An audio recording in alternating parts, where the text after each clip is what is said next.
if you track with the channel, of course you know we've been looking at how families can get more out of the PlayStation 4, and we've been seeing the various games that have worked for the families we've tested, but also how you can use the features of the PlayStation 4 to get more from it in your home, like this share feature here, where you can play with other people even if you don't have the game. But today we're going to be looking at what you need to do to set your PlayStation 4 up so it's ready to give as a gift.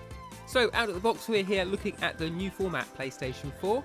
Some people call it the PlayStation 4 Slim. At the front, we have obviously got on the left there, you've got on the power button and the eject button. The slot there is where you pop the discs in, and we have got a couple of USB ports at the front, which are useful for charging controllers. If we flip around to the back, we can see where we need to plug it in. First off, just plug in your mains power. There's no power brick on the PlayStation 4, so that doesn't take up any extra space. If you're going to be using a wired internet, pop in your Ethernet cable into this port here, and then finally we just need to get our HDMI cable plugged in, and you pop the other end into your TV. Now do note, some TVs have a higher definition port for HDMI, and so getting it plugged into the right one on your TV is important to get the best visuals out of your PlayStation 4.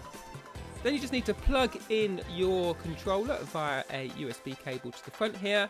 Just pops into that charging slot. That will charge the controller, but it will also sync the controller to your PlayStation 4 so you can start setting it up. Press the PlayStation button, the PlayStation 4 will turn on.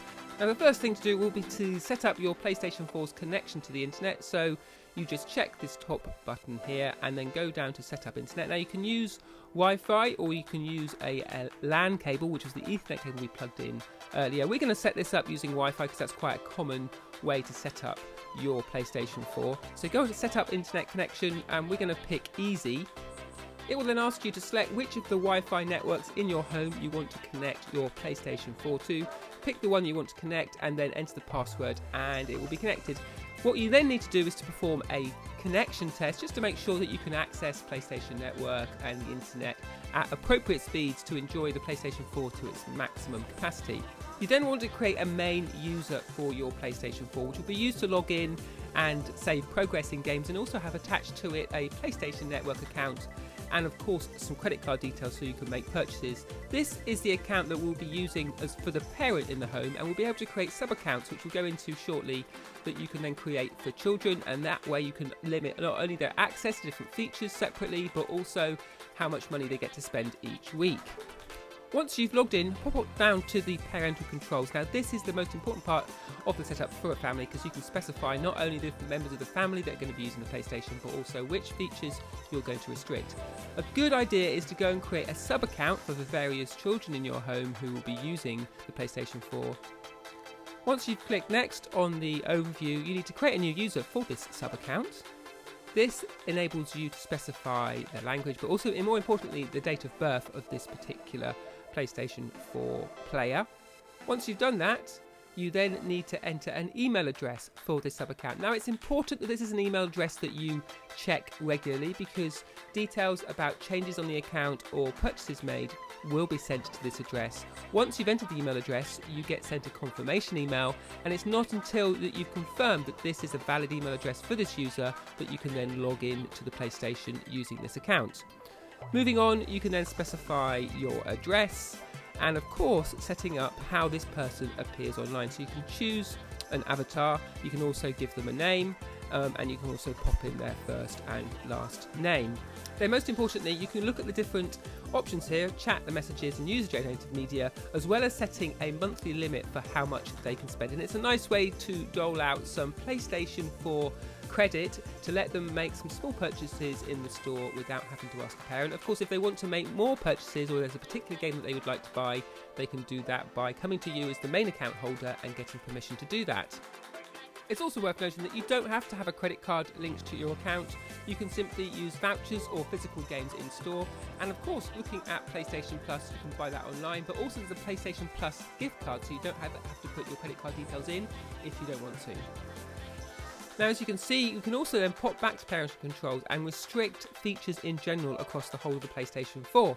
So here we can go in and pick the particular age limit of games, and these relate to the PEGI ratings, which specify the appropriate age to play each of the different games. Now, any retail game in store and any games on the PlayStation Store online have to have these PEGI ratings, and they're a nice simple way for parents to make an informed choice about the games their children can play.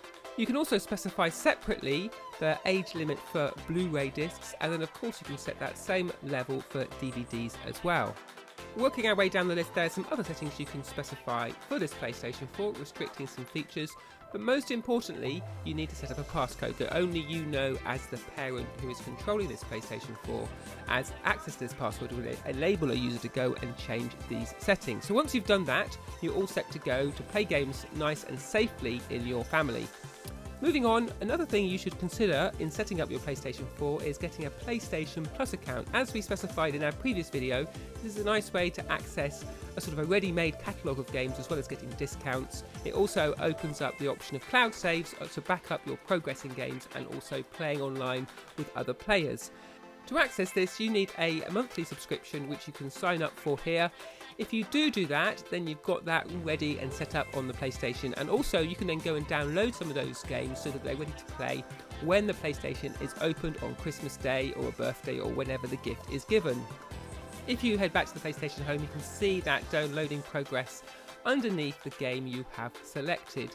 It's also a good idea to put in any game codes you've got or any online purchases on the PlayStation Store and get those games downloading too, but also put discs in as well, as sometimes there are update for games that can take a little while to download and apply, or files that need to be installed.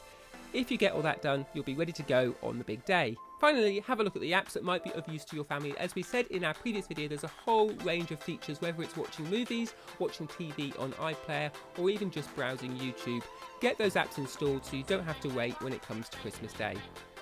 So there you go, you're all set up with your PlayStation 4 ready to give as a gift. So just get it boxed up and wrapped up and under the tree. I hope these videos have been useful, looking at which games and features of the PlayStation 4 work best for families. We've certainly learnt a lot compiling them, and do let us know how you get on with your PlayStation 4 in the comments.